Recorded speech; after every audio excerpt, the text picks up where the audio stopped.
Čaute všetci, dneska trošku tak neštandardne, však asi vidíte, že som v aute.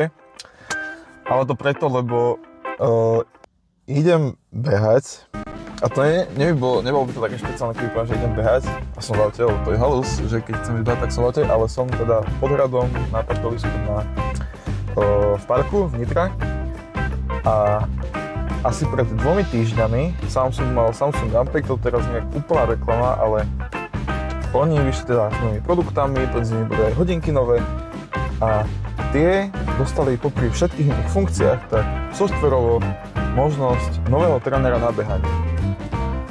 A ja, ak som to pozeral, tam bol taký vstupný test, že musíte zabehnúť 12 minútovku a podľa toho vám to vlastne vystaví akýby taký tréningový plán, že na akom leveli ste, aby ste mohli zabehnúť maratón. Ono väčšinou to je, že každá tá úroveň trvá nejakých 4-5 týždňov, čiže ono okolo mesiac volačo prejde každý človek ďalšou úrovňou, tá mal by. A ono to vychádza cca tak, že do nejakých 11 mesiacov až roka, samozrejme niekto bude šikovnejší a vie tie úrovne prestupovať, akože že rýchlejšie, tak za 90 mesiacov by mal zabehnúť človek maratón pod 4:40.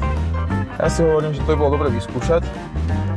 Ja po roku, dá sa povedať, nechcem povedať, že nič nerobenia, ale ja po roku štúdia, prípravy na vysokú školu, prípravu na tú lekárskú fakultu, som si vtedy povedal, že tento rok nebudem ani behať, ani s činkami robiť, že všetko sústredím do toho štúdia a bol som si teda otestovať teda môj stav, ako je po roku a vyšlo to celkom zaujímavé, že hneď ma to dalo na úroveň číslo 4, to znamená, že mám trénovať na 10 km. Ja som si samozrejme ale povedal, že toto si nemyslím o sebe, že by som to takto už vedel hneď do začiatku, tak ja som sa sám manuálne prenastavil do úrovne 2,5, že dal som si úroveň 2, ale idem od polovičky. Včera som už teda mal nejaké 3 tréningy za sebou, dneska ma čaká 36 km, tak uvidíme. A teda som rozmýšľal, že chcem vyskúšať, aký je ten Samsung tréner presný, lebo tak ono to je v podstate toto v týchto hodinkách. A chcem vyskúšať, že ako mi to pôjde, či tam bude nejaký progres, či to bude lepšie, či to bude horšie, ako keď som sám behával. Môj doterajší rekord bol asi tak 5 km, čiže zase žiadna sláva, ale ideme teraz takto odraziť vyššie, vyskúšame to. A čo som tým chcel povedať, bolo to, že každý mesiac by som dával takéto videjko, takýto check toho, že ako to asi vyzerá, že so mnou, či sa to oplatí, či sa to neoplatí, aké sú tie pozitívne, negatíva, ako sa mi behalo, čo bolo nové, či tie úrovne sú nastavené dobre, či tie tréningové plány sú nastavené dobre. Dokonca túto, čo mám ja, tak to už je aj, že vám to merá aj, že antioxidanty, tak to mi ukazuje, že mám veľmi nízky a že dal mi to teda nejaký jedálniček, mi to nastavujú tie hodinky, čiže aj to by som do toho zakomponoval, čiže ideme to vyskúšať. Idem tých 36 km teraz, pomaly rýchlo, ne? A môže to byť zaujímavá vec, no, lebo ja som zase nikdy neprepadol tomu behu nejak moc veľmi, ale možno ma to teraz chytí a no teraz bude už halus celkom, že takto ma hodinky naučia behať, tak uvidíme. Ja som celkom zvedavý, že ako to pôjde ďalej, lebo už mám celkom svalovku, ale vyzerá to aj tie grafy, aj tie výsledky z toho zaujímavé.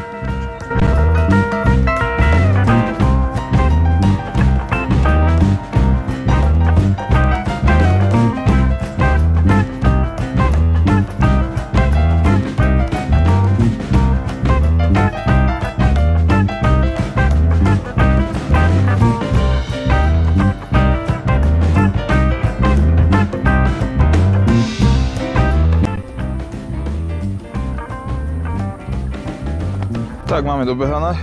Musím povedať, že naozaj sám som zvedavý, že ako toto séria bude vyzerať, lebo táto AI technológia ide strašne dopredu. Nemám to otvorené a som zvedavý, že ako to už funguje. Keď vidím, aké to robí veci, či už animácie alebo čokoľvek, tak to je halus. No dneska som zistil jednu veľmi dôležitú vec, prvú takú, a to je to, že ono to uzná ten tréning iba vtedy, keď beháte podľa toho tempa, podľa ktorého vám to tréner hovorí. Bo ja som mal bežať 3,6 km, ale zistil som, aj však vám tu pošlem, dám tam tu obrazok aj celé moje štatistiky behania a všetkých vecí, že som bežal cez 4 km, konkrétne som bežal 4,4 km, čo už som vyplúval dušu, musím povedať. A ja som vlastne sa otočil, keď som mal 2 km, lebo to mi zahlasili hodinky, že mám 2 km, ale potom ja som si hovoril, že OK, ale zahlasilo mi to, že mám 40% tréningu za sebou. Každú minútu mi to hlasilo, že bežím moc rýchlo, mal som tempo 5,58 a potom som kráčal, už som nevládal pri 3. kilometri, už ma pichali lítka skoro. Už to bolo úplne jak nožiaky podľa Mišo, ne? A už som to proste nedával, tak som kráčal. Taký som mal deň predtým tréning, že som 200 metrov bežal, 100 metrov kráčal, to som mal na 2 km. Lenže dneska som to mal mať, že klusom 3,6 km na tempo 8 minút 40 sekúnd. Ja som bežal 5,58, potom 6,4, tuším. To mám aj priemerku. A zistil som, že mám 4,4 km odbehnutého, čiže to je celkom halus. Uvidíme ďalšie tréningy. Akože naozaj som zvedavý, že kam to pôjde ďalej a viem, že asi to inak budem musieť spraviť.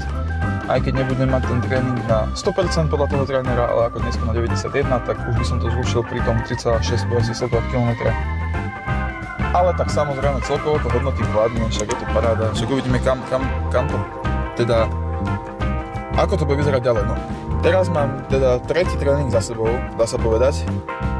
Takže vidíme sa po skončení tejto úrovne a potom spravím videjko, že jak sa behalo, aké boli tie tréningy a také lepšie zhodnotenie, lebo dneska to vidím iba, že každý tréning som sa tam prešiel, taký čo sú tie typy, tie prvé 3, že beh, klus a teda ten striedavý beh, alebo čo to je, neviem jak sa to volá. A vidíme sa zase ďalej. Takže určite toto nezabudnite sledovať. Ak vás niečo takéto zaujíma, tak napíšte do komentárov, dajte lajky, aby prišiel Mišo behať. A vidíme sa teda za mesiac, alebo mesiac pri ďalšom takomto bežeckom videjku, že ako to išlo ďalej. Zatiaľ čaute.